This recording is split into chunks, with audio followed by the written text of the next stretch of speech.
Papua adalah provinsi ke-26 dari negara Indonesia. Dulu dikenal dengan nama Irian Jaya. Melalui Act of Free Choice atau PEPERA pada tahun 1969, Papua terintegrasi ke dalam Negara Kesatuan Republik Indonesia.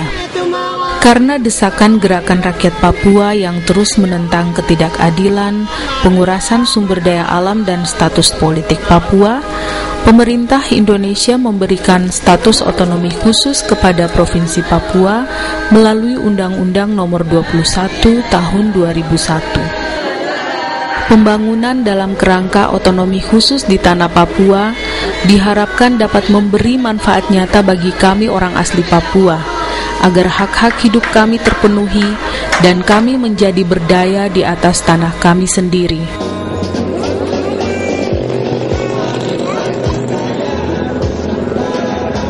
Sejak menjadi bagian dari negara Indonesia, Papua mulai didatangi oleh kaum migran dari berbagai daerah.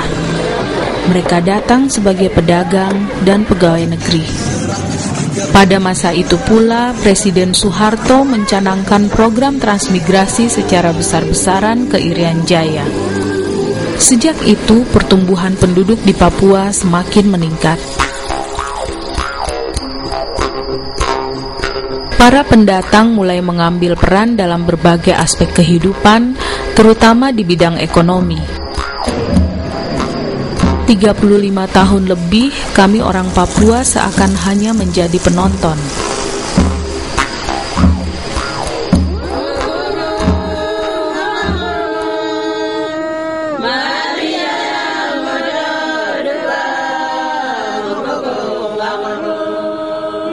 Port Numbai atau Jayapura, ibu kota provinsi Papua, terletak di pesisir pantai utara tanah Papua. Sebagai ibu kota provinsi, Jayapura menjadi barometer pembangunan yang sedang dijalankan di Papua. Kota ini adalah pelabuhan, kota ini untuk perkantoran, kota ini untuk bisnis yang lebih besar. Karena ini kaitan dengan penataan kota yang tertib teratur, supaya tadi saya katakan bahwa investasi itu datang, investor datang lihat bersih, dia tanam investasi dan modal lagi, uang beredar banyak lagi, sehingga kita pun dapat juga dari dampak investasi itu kan. Mama Amelia, salah satu dari mama-mama kami, setiap hari menggelar dagangannya di tengah kota Jayapura.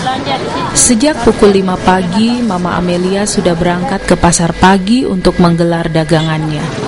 Waktunya untuk mengurus anak-anak hanya sekitar 2 jam. Pada pukul 2 siang, ia pergi membeli sayuran dari pedagang pemasok sayur di Pasar Yotefa, kemudian menggelar dagangannya hingga malam hari. Saya itu miskin, tidak bisa bikin apa-apa. Ya, saya biar pantai ke penggunungan ke di Papua ini keliling itu, saya orang miskin, jadi biar jual di tanah. Anak-anaknya sudah terbiasa membantu mengurus pekerjaan rumah.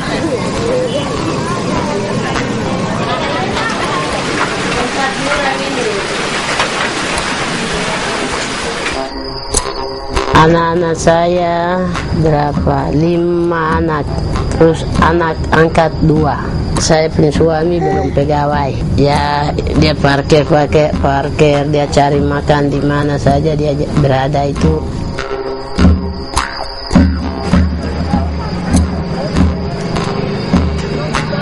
Sejak tahun 1971, mama-mama kami sudah berdagang sayuran, buah-buahan, ikan dan bumbu dapur. Mereka memulai usahanya dengan membuka lahan di tengah kota di tepian sungai Anafre. Kemudian datanglah pedagang-pedagang pendatang yang berasal dari Makassar dan Bugis ikut menempati lokasi tersebut. Kawasan itu kemudian menjadi pasar. Namun karena kepentingan penataan kota, pasar tersebut digusur. Sejak itu penggusuran demi penggusuran terus terjadi.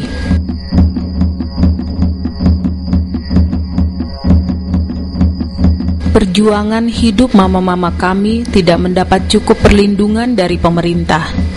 Setiap hari mereka harus berhadapan dengan petugas terantip kota demi sejengkal lahan untuk berjualan. Jadi kalau ada mama-mama di sini tersingkir, ya tidak diberi ruang yang selayaknya, itu karena memang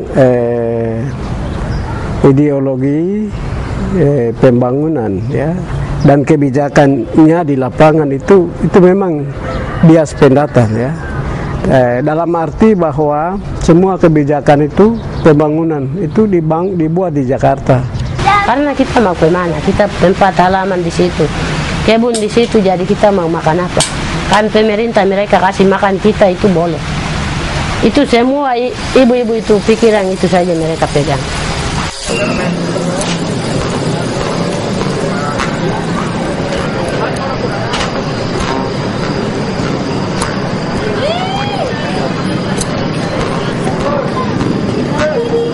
Dia mau kasih pindah kitong ke Dok 9, kitong bilang tidak bisa.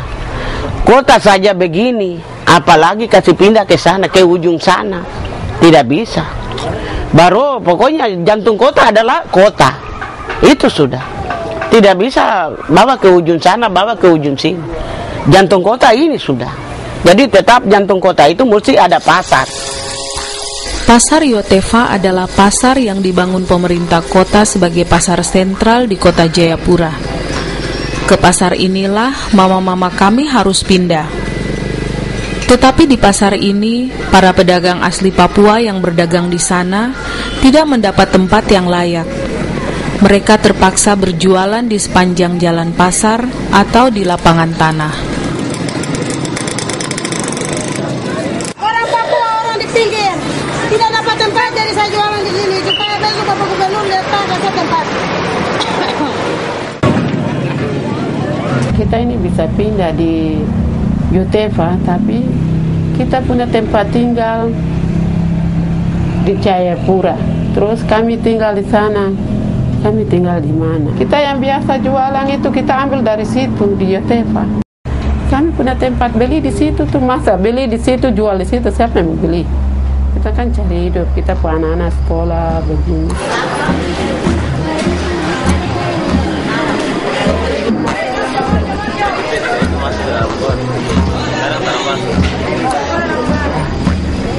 Dia itu kayak tuan besar-besar baru dia bikin rumah segala macam. Karena dia orang kaya. Saya orang kecil itu dia tidak mau lihat.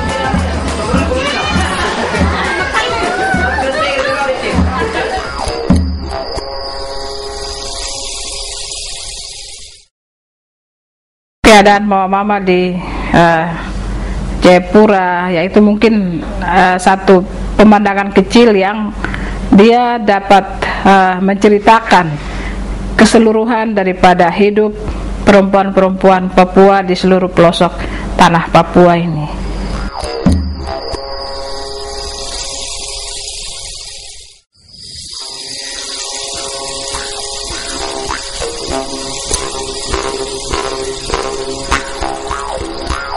Dengan keadaan ekonomi seperti ini, apakah dapat memacu sumber daya itu, ataukah dari 1000 penduduk Papua cuma 1-2 orang yang bisa menonjol dan yang lain berada dalam standar minimum tidak maksimal?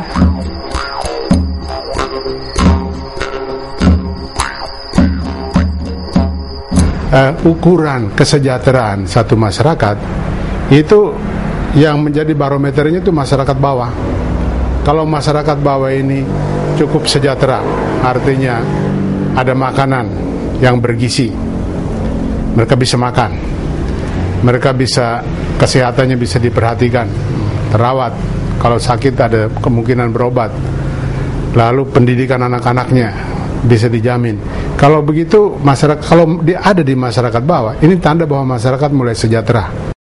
Karena otonomi khusus Papua itu sasarannya ialah memang masyarakat Papua harus dibantu dan dilindungi supaya bertumbuh menjadi lebih sejahtera. Sampai saat ini kami masih bertahan terus, belum kemana-mana, kami masih bertahan. Dan kami mau supaya ada pasar yang resmi khusus untuk mama-mama Papua. Budaya orang Papua harus terlihat di sini. Representasi eksesi orang Papua harus terlihat di sini. Itu. Kalau ada ruang, bisa lihat. Sekarang lihat, Jayapura ini pendatang lebih banyak dari orang Papua. Bagus. Tapi kalau pejabat kita itu betul mau katakan bahwa tanah ini orang Papua punya, maka kewajiban pemerintah sedikit melindungi mereka. Melindungi mereka termasuk juga menyediakan apa yang kita sudah usulkan berulang-ulang supaya ada pasar tradisional untuk mereka. Jangan disuruh duduk di pinggir jalan terus-menerus, kena panas, kena hujan, mereka di situ, sementara pedagang-pedagang lain dijamin ada bangunan pasarnya.